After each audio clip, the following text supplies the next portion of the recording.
우선 이렇게 시작을 할게요. 얼마 전에 지난달인가요? 그 미국 나사에서 인공위성을 쏴서 10년 동안을 날아갔습니다. 날아가가지고 우리가 태양계에 왜 태양을 중심으로 수성, 금성, 지구, 화성, 목성, 토성, 해왕성, 명왕성에서 그 9번째 마지막 별이 명왕성인데 10년 동안을 날아가서 명왕성을 지나가면서 사진을 깨끗이 찍어서 우리한테 보내왔어요. 그래서 신문에도 나오고 그랬죠. 저도 그 호기심에 그 사진을 좀 올려가지고 있지만 그 명왕성에 있는 그 사진에 이렇게 얼음 뭐 호수 같은 거 찍어서 너무나 깨끗하게 찍힌 사진이 있는데 놀라운 것이 뭐냐면 10년 동안을 날아가는 거예요. 날아가서 그렇게 깨끗한 사진을 찍어서 우리한테 보내요. 근데 그게 얼마나 정확해야 되느냐 하면 여기에서 서울에 있는 파리 누가를 여기서 쏴서 달리는 말에서 쏘는 것 같은 정확성이 있어야 거기 맞춘 그게 된다는 거거든요. 그만큼 정확해야 되는 건데 그런 걸 만들어서 우리한테 보여주죠. 지금 이 과학이라고 하는 거는 그 정도로 발달되어 있고 신비에 가까운 경지에 와 있는 거잖아요.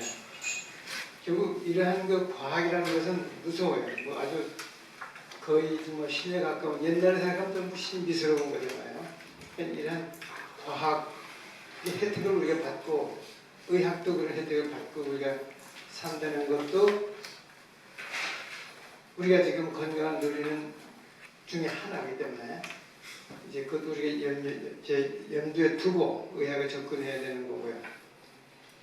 이 결론부터 말씀드리면 우리가 이렇게 오래 장수할 수 있는 것은 이런 과학과 우리 자연의 섭리를 같이 겸해서 응용을 할 때 지금 이렇게 오래 살게 됐지 어떤 거 한쪽만이 아니고 어느 극단적으로 치우칠 때 그렇게 되지를 않았어요.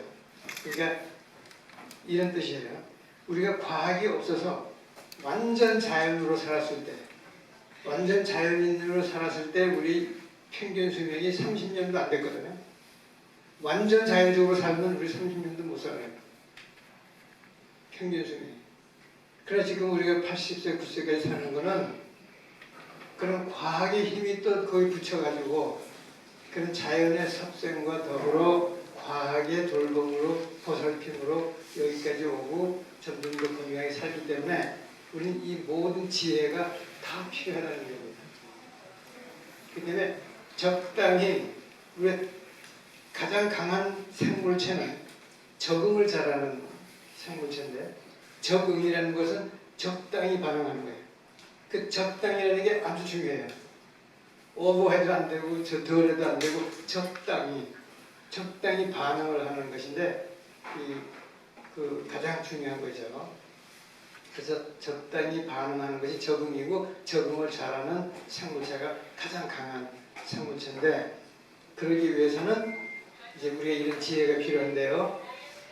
자, 이런 게 있어요. 우리 그림 보기 전에 지구가 생긴 이후로 지금까지를 시계 12시간으로 정하면 지구가 생긴 이후로 지금까지를 12시간으로 정한다. 그러면 언제 생물체가 생겼나 사람이 언제 생겼나 이렇게 조사한 거 보면요. 이 가장 원시적인 그 단세포 동물 박테리아가 생긴 게 3시쯤이고요. 그 다음에 9시쯤 돼서야 다른 생물체들이 폭발적으로 나타나기 시작을 했고요.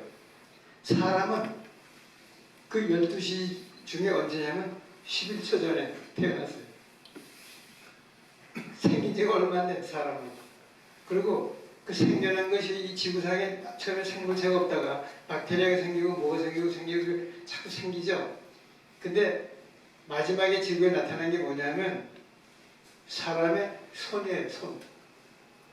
사람이 태어난 것도 11초 전이지만 거기에 중요한 거는 지구상에 손이 나타난 게 얼마 안 돼요.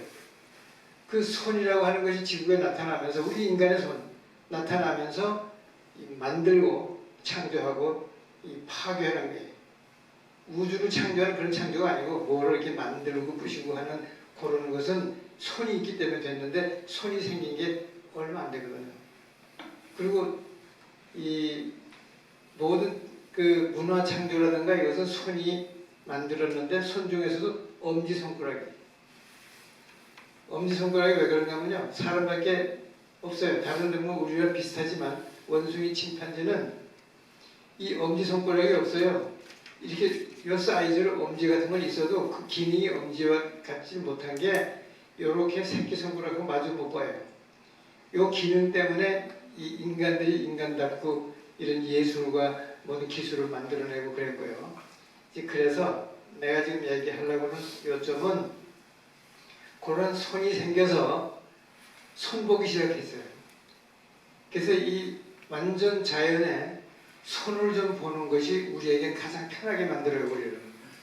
그래서 우리를 이렇게 지금까지 잘 살고 건강하게 만드는 거는 자연 플러스 손 본 거 합쳐졌을 때 우리가 더 이렇게 더 살기 좋고 편하고 이렇게 더 수명도 늘리는 결과가 됐어요. 이 손이라는 게 말하자면 테크놀로지 이런 것도 결국 손 놀림의 결과잖아요.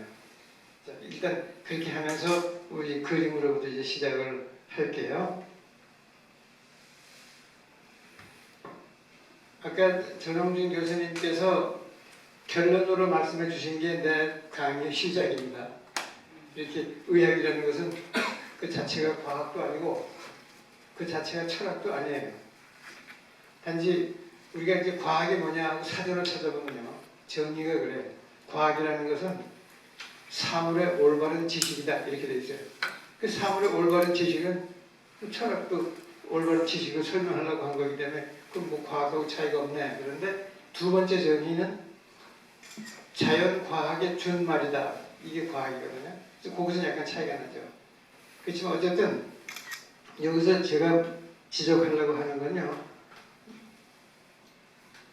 이 의라고 하는 거는 그 자체가 과학도 아니고 철학도 아니에요. 의는 단지 예술이죠. 인술, 치유 예술이니까 인술. 이거는 옛날이나 지금이나 동서를 막론하고 똑같은 인술에 불과하고 인술이죠. 단지 그런 치유 예술을 더 알아보고 개발하기 위해서 사용한 도구가 과학일 수도 있고 철학일 수도 있는데 이런 현대의학에서는 과학이란 도구를 가지고 인술을 파헤쳤고 우리 동양의 전통의학은 철학이라고 하는 도구를 가지고 여기 포인트에 포인트를 하나 뭐 그냥 하여간 그 도구이다. 철학과 과학은 도구이지 그 자체가 의학은 아닌 거죠. 이제 그렇게 우리가 이제 정의를 하다 보면은 그럼 우리가 뭘 해야 되느냐면요. 그래서 인수를 우리가 다루고 우리 혜택을 보고 공부하고 개발하려고 그러면 그 도구도 잘 알아야 된다는 얘기예요. 그러니까 우리가 과학에 대해서도 잘 알아야 되고 철학에 대해서도 우리가 알아야지 그 도구를 잘 알아야 이 본질을 캐내는데 도움이 된다는 얘기죠. 그래서 우리가 일단 이거 접근하는 우리의 태도가 이렇게 철학적이고 과학적인 공부도 많이 해야 인수를 제대로 다루게 된다 하는 거고요. 그래서 이 인수를 다뤄보려고 이런 접근, 저런 접근, 다른 방향으로 접근을 하다 보니까 그냥 이런 의학, 저런 의학, 이름이 다른 의학들이 자꾸 생겨나는 거예요. 수없이 많은 이름을 가지고. 그러나 하나예요. 하나. 그래서 그냥 의의는 인수를 넣어서 의의는 하나이고 이렇게 학문적인 접근 방법으로서 의학은 여러 개가 있고 그러나 그걸 치료해보겠다고 하는 그런 요법은 수천 가지고 그래서 한마디로 요약하면 의의는 하나고 의학은 여러 개고 요법은 수천 가지다. 여러 가지가 있죠. 이제 그런데 이렇게 점점 그 과학이 들어오다 지금은 아주 깊숙이 이렇게 왔어요. 처음엔 이렇잖아요. 뭐 별을 보고 하늘을 보고 뭐 별똥별을 보고 이제 그러면서 이렇게 철학 이걸로 쭉 많은 걸 연구하고 뭐 사람은 어떻게 이렇게 하다가 점점 와가지고 이 인간 자체에 대해서 이렇게 연구를 하고 우리 중심이 됐다가 그 다음에 이 내부로 더 깊숙이 들어가면서 점점 작은 걸로 쪼개고 내려다가 이제는 세포라고 하는 그 단위 생명체를 알게 되고 그 다음에 또 세포를 알다 보니까 세포도 조그만 하나의 그런 조그만 덩어리가 아니고 커다란 성벽처럼 이루면서 그 안에 너무나 신비스러운 일들이 너무나 많게 생겨나고 있거든요. 그 세포 안에가. 그래서 점점 또 그걸 연구하고 캐 들어가다 보니까 깊숙이 들어가서 나중에는 여기까지 온 거예요. 이렇게 원자 분자들이 얽혀가지고 뭐 단백질 분자, 뭐 지방질 분자 거기에 이제 유전자라고 하는 프로그램 생명의 설계도가 거기 마지막으로 들어있고 그 설계도에 의해서 이렇게 변하고 그 설계도에 따라서 우리가 이렇게 뭐 검은 머리도 되고 키도 요만하고 눈은 이렇고 피부는 이렇고 하는 그 설계도가 그 들어있잖아요. 그 때문에 이제 유전자라고 하는 것이 이제 그런 설계도니까 이걸 이제 깊이 연구를 하게 되고 많이 연구하고 많은 노벨상이 나오고 그랬는데 그러다 보니까 이걸 응용하는 게 그 설계도를 이렇게 조작만 하면은 포도알이 요만하던 게 이만하게 되고요. 노랗던 게 붉게 만들어지고 다 만들어지잖아요. 우리가 다 먹고 있고 쓰고 있잖아요. 유전자 조작으로. 그러니까 이 유전자에 대한 걸 사람 거를 잘 연구하고 하면은 병도 미리 예측도 하고 치료도 할 수 있지 않을까. 그래서 전 세계 학자들이 팀을 만들어가지고 유전자, 사람의 유전자를 완독해보자. 달려들어서 그냥 10년 이상을 달려들어서 해서 완독을 했어요. 우리 몸에 있는 유전자를 완전히 해독을 했어요. 해놓고 그 다음에 답반이 보니까 이제는 요걸 보면은 요 사람은 앞으로 무슨 병이 생길 가능성도 있고 그걸 고치면 병도 날 거고 선천적인 병도 없을 것이고 다 날 거다. 암도 유전자가 변형이 돼서 생겼기 때문에 그걸 고치면 암도 날 거다. 굉장히 희망을 갖고 그걸 위해 전력을 다해서 완독을 하고 나서 굉장히 실망을 했어요. 최근이에요, 최근. 유전자를 다 완독을 했는데 전혀 예측했던 거하고는 달라요. 그렇게 이 컴퓨터의 키 분야, 요걸 누르면 이렇게 되고, 요걸 누르면 뭐가 되고, 요거 하면 요거 없어지고 전혀 그렇지가 않다는 거예요. 유전자를 했더니.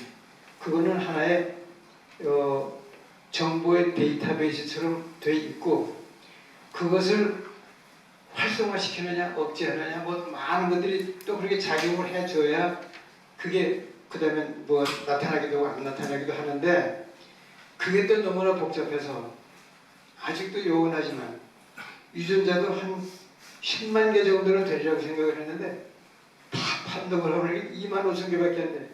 그리고 유전자가 생쥐하고 사람하고 별 큰 차이가 없어요. 생쥐의 유전자하고 사람의 유전자가 별 차이가 없어요. 그래서 너무나 심한 거죠. 우리는 우리가 발달된 동물이니까 엄청나게 차이가 날 줄 알았는데 별 차이가 없어요. 그리고 또 하나는 그 유전자 중에 이런 게 있잖아요. 판독한 것 중에 한 20%는 그 프로그램이 이게 그 명령어가 판독이 돼요. 요건 뭐고 요건 뭐고. 그랬는데 80%는 거기에 명령어가 없어요. 그러니까 이 유전자 전체가 하나하나 메시지가 있으면 그걸 응용하면 되는데 20%는 뭐가 돼 있어요. 그래서 이제 비유를 하자면은 컴퓨터에 키보드처럼 돼 있을 줄로 기대했는데 그렇지가 않고 그러면 장기판처럼 요거는 말의 역할, 요거는 상의 역할 이런 거 아닐까 했는데 한 20%는 그렇게 돼 있어요. 요거는 무슨 역할, 요거. 근데 80%는 백지수표예요. 유전자가. 근데 알고 보니까 뭐가 같은가 하면 바둑판 같아요.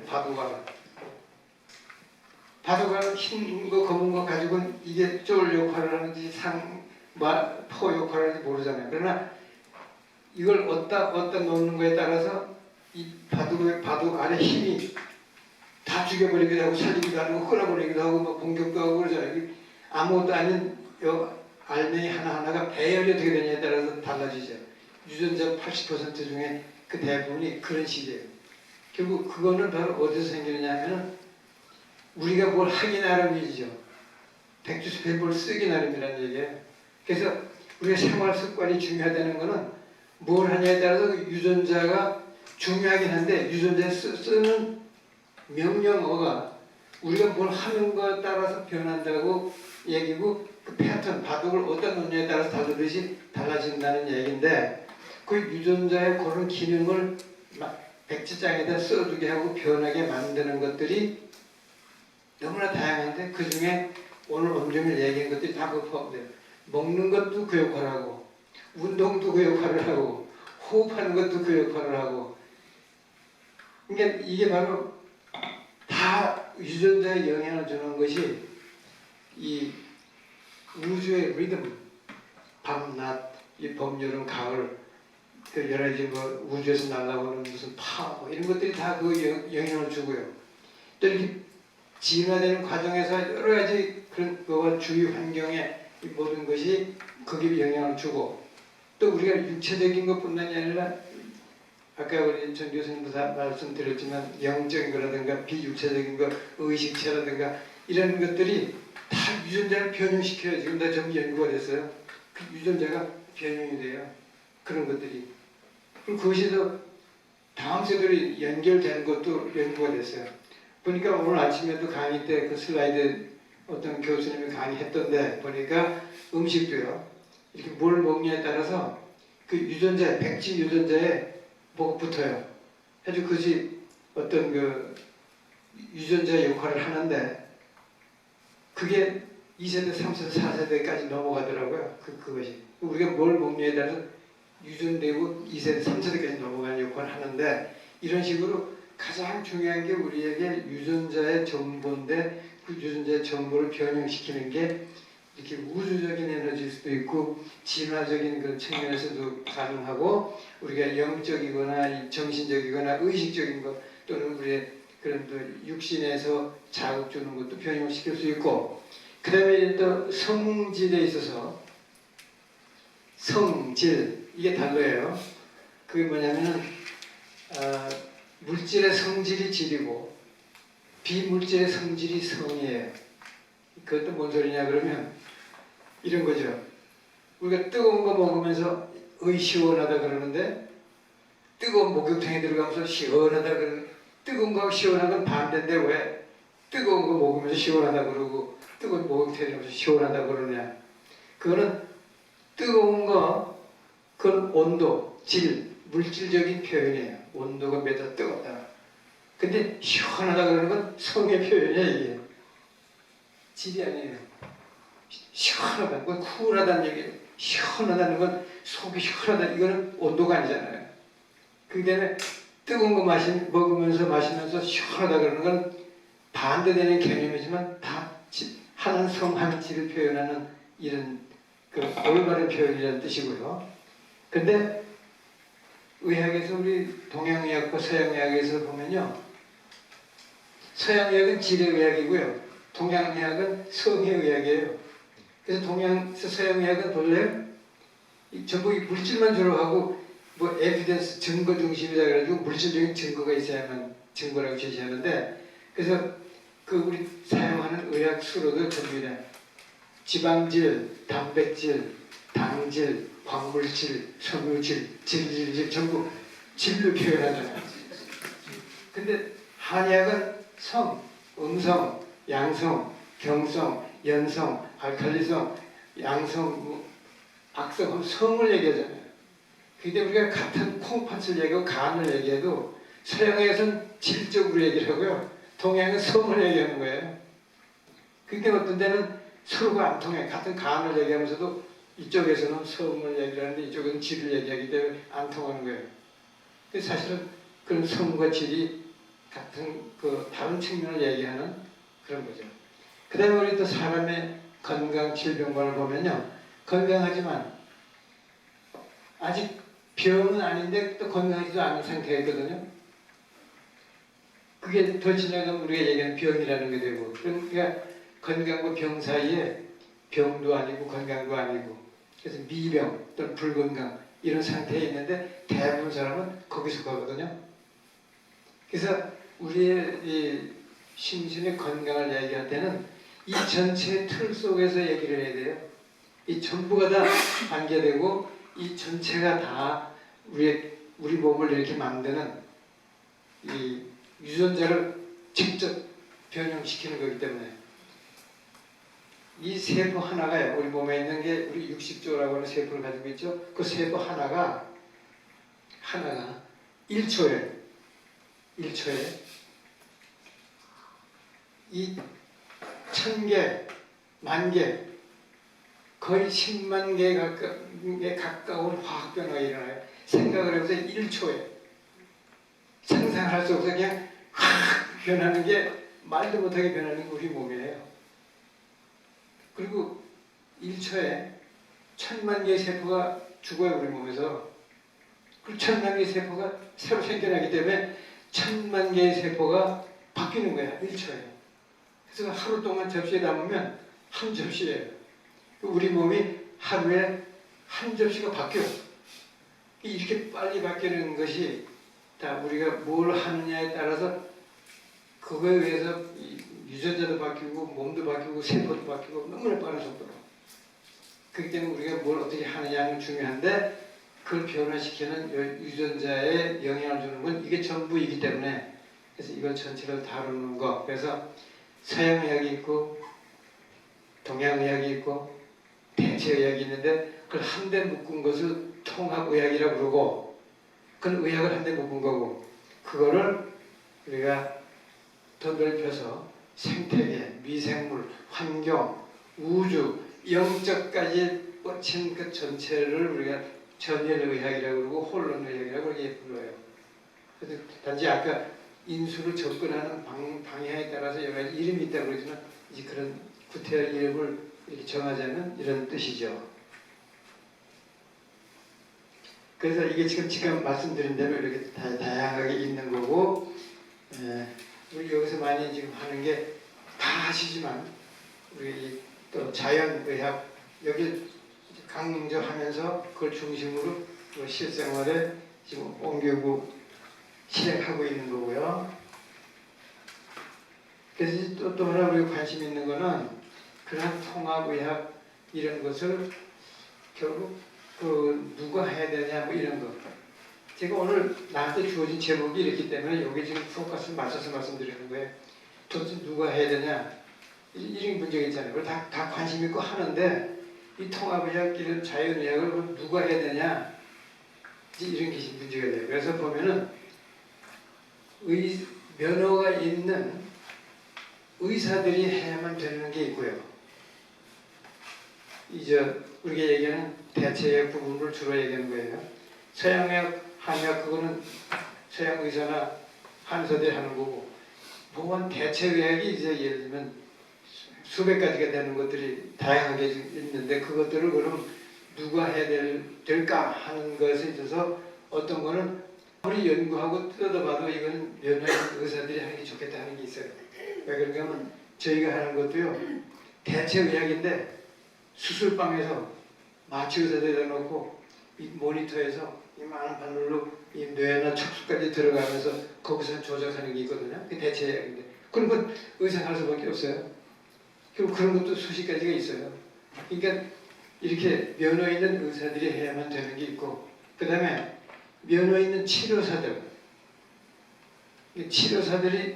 일정한 기간 동안 훈련받고 면허를 받아서 그 사람들에게 하게 하는 이런 게 필요하겠다.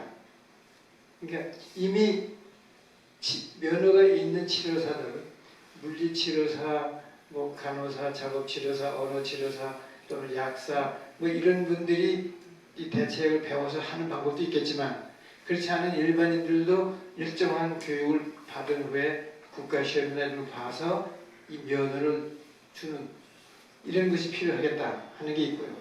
또 하나는 그렇게 의료인 수준이 아니더라도 그냥 일반 전문가들이 해야만 되지 아무나 하는 것도 아니지고 꼭 의료인들이 해야 되는 건 아닌 것들이 또 수십 가지가 있죠. 그 다음에 아무리 연구를 해도 이건 그냥 누구나 할 수 있고 그래도 안전하고 그런 게 있다 하는 게 또 수십 가지가 돼요. 그래서 이런 식으로 구분을 할 수가 있어요. 누가 이제 하는 것 중에는 이건 뭐 우리 얘기한 거 그대로 전부고. 자, 그래서 아까 제가 말씀 첫번에 한 것처럼 가장 강한 생존적자는 이렇게 그 적응을 잘 해야 되는데, 이 세포 자체가 외적 내적으로 잘 조화를 이루고 또 세포끼리, 근데 여기 중요한 개념은 여기 보세요. 지금 온생명, 낫생명의 개념인데요. 이게 말은 뭐냐면은 내 몸에 있는 세포 하나하나도 독립된 생명체인데 그게 60조 개가 모여서 내 몸이 되잖아요. 그러면 그 세포 하나가 낫생명이고 나 자체는 온생명인데 이 관계가 굉장히 중요해요. 이 낫생명과 온생명의 관계가 잘 조화를 이루고 적응이 돼야 건강하거든요. 그게 어긋나면 이 생명체 전체가 건강하지 못해요. 그래서 이 온생명과 낫생명의 관계, 이게 굉장히 중요해요.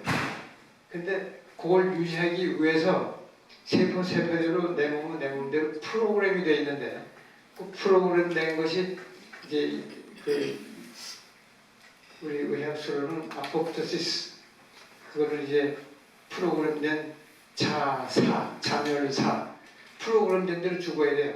세포는 일정한 기간에 딱 죽도록 프로그램이 돼 있어서 그때 되면 딱 죽어요. 예쁘게 죽어.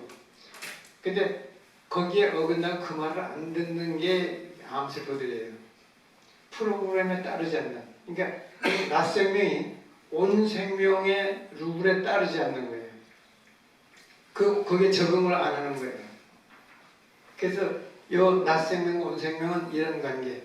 내 세포 하나가 낫생명, 내가 그런 온생명이면 또 나라고 하는 것은 세포에 대해서는 온생명이지만 내 주위에 있는 다른 생명들하고 보면 내가 낫생명이 되고 내 주위가 그게 합해서 온생명이 돼요.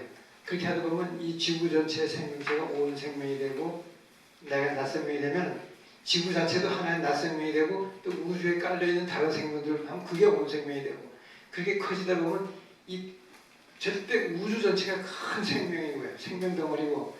그래서 낫생명, 온생명, 거기 낫생명, 온생명 해서 이렇게 절대 생명으로 이어지면서 그런 관계가 다 이렇게 하모니가 되고 코드가 맞고 이래야지 이게 건강을 유지할 수가 있는 관계가 되죠. 그래서 낫생명, 온생명이 굉장히 중요하고 모든 병의 그 건강 상태 유지는 그 적응 상태, 낫생명과 온생명 간의 적응 상태가 중요해요. 그래서 우리나라의 이 의료 현황은 나를 알고 적을 알아야지 우리가 이긴다고 그랬는데, 그래서 이 나라고 하는 그 환경 중에 아까 이 생리적인 해법적인 환경을 말씀드렸고, 의료 환경을 한번 보면요, 우리나라 이래요. 우리나라는 전 세계에서 유일하게 의료가 이원화되어 있어요. 우리나라밖에 없어요. 서양의학과 한의학이 제도적으로 이원화된 게 우리나라밖에 없어요. 중국도 아니에요. 우리만 이원화가 되어 있는 유일한 나라 특징인데, 그것 때문에 우리나라의 한의학의 수준이 세계 최고예요. 중국 아니에요. 그 수준이 우리나라가 세계 최고예요. 그것도 우리가 하나의 장점으로 이용을 해야 되는 거고요. 그 다음에 의학의 수준이 서양의학도 세계 톱 클래스에 속하고 한의학도 세계 톱 클래스에 속하고 대체의학도 세계에서 우리나라가 톱 수준에 속해요. 그리고 이게 또 우리의 장점이고요. 그 다음에 우리나라 의과대학이 41개가 있는데, 의과대학이 그 의과대학 전체에서 지금 이 통합의학 과정이 교과 과정으로 만들어져 있어요. 교과 과정으로 전국에. 사실은 제가 미국에서도 한의학 강의 강좌 정식으로 개설하고 한 거 내가 처음으로 했고요. 미국에서. 그리고 또 내가 세계 학교 회장을 하면서 전 세계 보급을 했고, 지금 미국도 내가 시작한 거 처음으로 해서 지금 125 의과대학 전체에서 지금 통합의학 과정이 다 생겼고요. 그래서 내가 귀국하자마자 또 우리나라에도 최초로 내가 연세대학에서 이 과정을 이 의과대학에 도입을 해서 지금은 100% 의과대학에서 다 해요. 이렇게 지금 의과대학 전체에서 이 통합의학 과정이 교육과정으로 채택이 되어 있고요. 그 다음에 이 대학원에서 통합의학 석사, 박사 과정을 만들었고 대학원 한 것도 내가 이 차의과대학에서 한 것이 처음 통합의학 석사, 박사 과정을 만들었고 지금 엄청 많이 배출이 되어 있고 지금도 학생들이 엄청 많이 이제 다니고 공부를 하고 있어요. 그 다음에 지금 의진 우리 여기 조동실 원장께서 하는 이런 자연 힐링 센터도 여기저기 이렇게 산발적으로 있는데 상당히 지금 선두주자로 잘 알려지고 활발하게 하시고 계시잖아요. 그러나 이제 내가 파악한 거는 여기저기 다 많이 자꾸 생기고 만들어지고 있잖아. 이게 지금 우리나라 현황을 내가 지금 말씀드리는 거예요. 이런 것들이 우리나라 지금 하나의 추세이고요. 그 다음에 이 통합의학에 대한 법적 제도를 만들기 위해서 국회에서도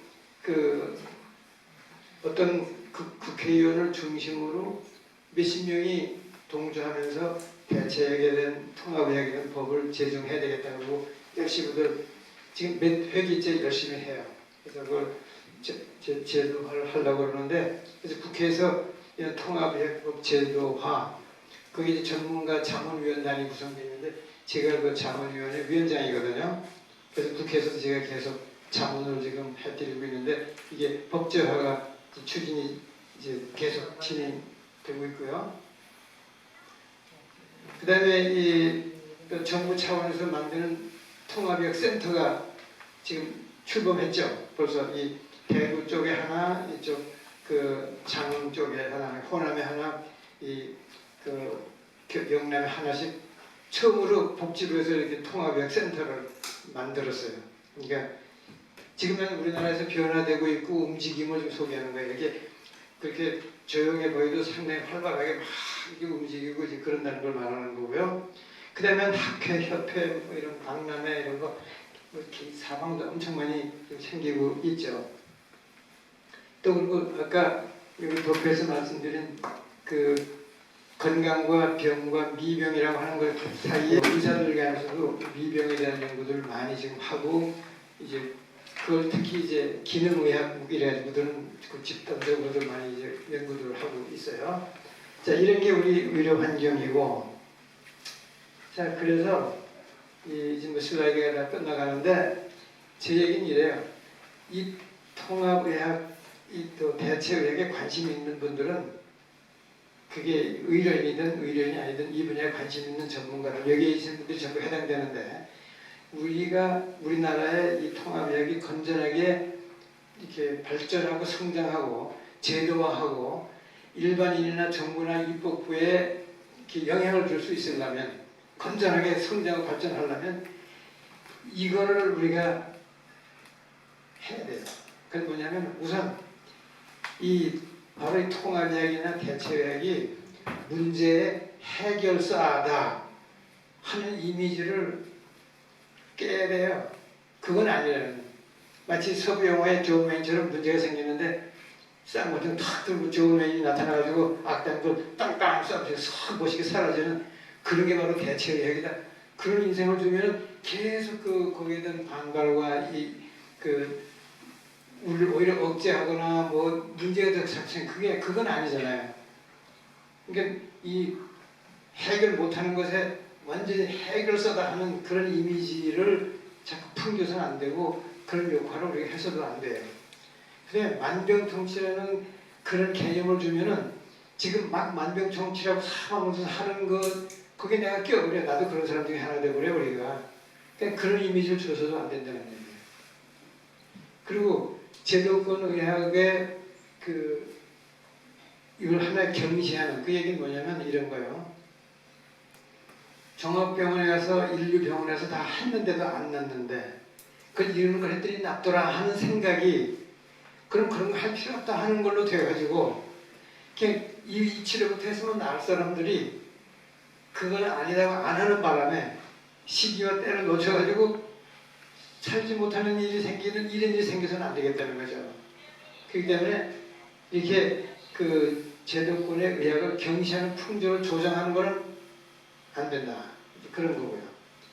그 다음에 이 치료 하나하나를 시시비비를 가리는 연구가 뒷받침이 돼서 이건 이렇고 이건 아니다 하는 걸 해줘야지. 그렇지 않은 걸 가지고 자꾸 얘기를 하게 되면은 효율성과 부작용이 검증이 안 됐다는 것이 문제다, 불안하다. 그렇기 때문에 생길 수 있는 부작용은 우리가 알 수가 없지 않냐.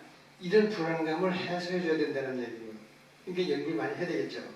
그 다음에 지금 이렇게 하는 것이 마치 그 비윤리적인 상술에 이용되는 것 같은 인상을 줘도 안 된다.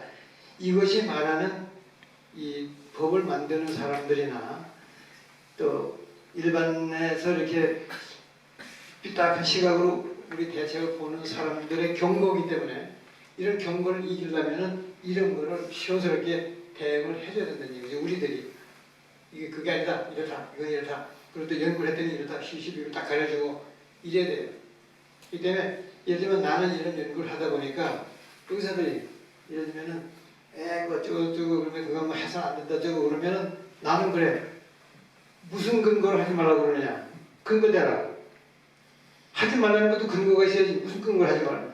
난 그렇게 얘기해. 떳떳하게 얘기하거든. 그러려면 우리는 또 하는 것도 무슨 근거를 하라고 그러냐를 만들어줘야 되잖아요. 이게 우리들이 지금 해야 될 일이고 이런 것을 해결해 줘야 사회를 향해서 정부를 향해서 입법부를 향해서 떳떳하게 이런 것 이렇게 제도하자 이렇게 얘기를 할 수가 있고요. 마지막 슬라이드는 그래서 이제 궁극적으로 우리가 바람직한 거는 이렇게 의사들에게는 정형외과, 내과, 외과처럼 이 통합의학 전문의 제도가 레전트도 만들어지고 하는 그런 것이 바람직하고요.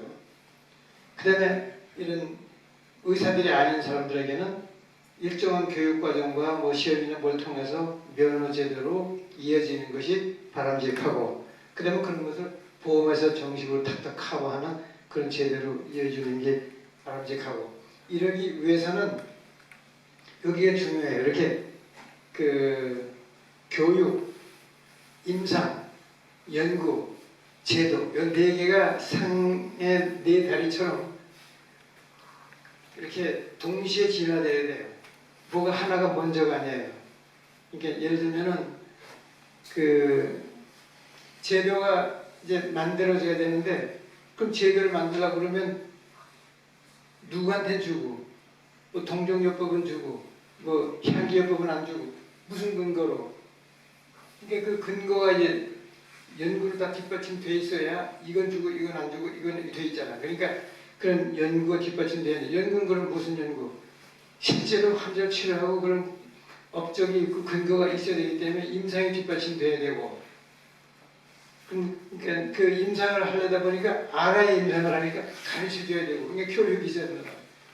그렇기 때문에 이게 교육, 임상, 연구, 제도가 낮은 상다리부터 내심 가지런히 점점 커 나가서 아주 튼튼하고 큰 상으로 발전할 수 있어야 되고 이제 그러기 위해서는 여기에 지금 관여하는 분들이 이렇게 지금은 어려워도 왜냐하면 개척자들이잖아요. 없는 길을 나수를 찍어서 삽으로 피하면서 길을 만들어가는 사람들이잖아요. 그러니까 괴로움이 있고 어려움이 있고 외로움이 있고 그렇지만 마치 그 빙판에 오르는 알피니스트처럼 오른판에 올라가다 미끄러지면 죽을 줄 알지만 그러나 자기가 추구하는 가치를 위해서 깨끗이 올라가는 것과 똑같이 이런 의학을 이제 추구하는 사람들도 그러한 도전 정신에 의해서 열심히 해나가는 우리 전동식 원장 같은 이런 분들이 그런 개척자이고 지도자들이잖아요. 우리는 같이 우리 동료에서 같이 하는 개척하는 개척자들이시고 바로 이런 분들이 이걸 개척해 나가야 되고 뭔가가 이렇게 새로운 게 내 앞에 딱 나타나면요 도전으로 그러면 인간들은 어떤 개인이거나 사회거나 국가거나 똑같이 반응이 세 가지로 나와요. 하나는 무조건적인 부정이에요. 내가 알고 있고 내 세계가 있고 내가 이해하는 게 이렇다 그러면 믿지 않고 공부도 안 하고 알지도 못하면서 아니라는 거예요. 안 믿고 안 받아들여요. 이게 무조건적인 blind skepticism이라고.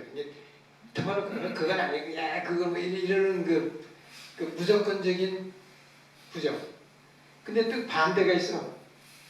무조건적인 수용. 그거 좋다며. 답하고 그냥 아지도 못하고 연구도 안 하고 제대로 모르면서 그냥 답하는 거가 좋다고 그러는 이것도 문제라는 거야. 그래서 그것도 blind enthusiasm. 이것도 문제가 늘 생겨요. 그냥 무조건적인 수용. 이것도 문제예요. 근데 다른 그룹은 상당히 냉담해. 아주 그 냉철하고 냉담하고 그러나 심각해. 그게 좋다며? 그럼 좋은지 안 좋은지 봐야지.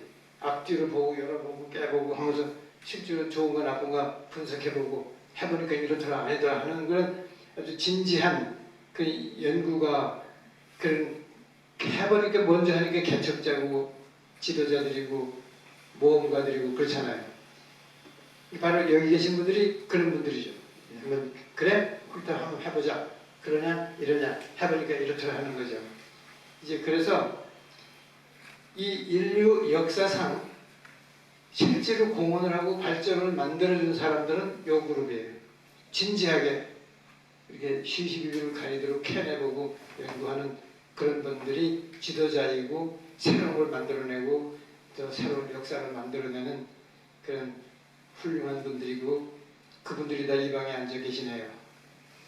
그래서 오늘은 내가 강의를 여기까지 준비해서 일단 내 제목에 충실하게 발표를 했습니다. 감사합니다.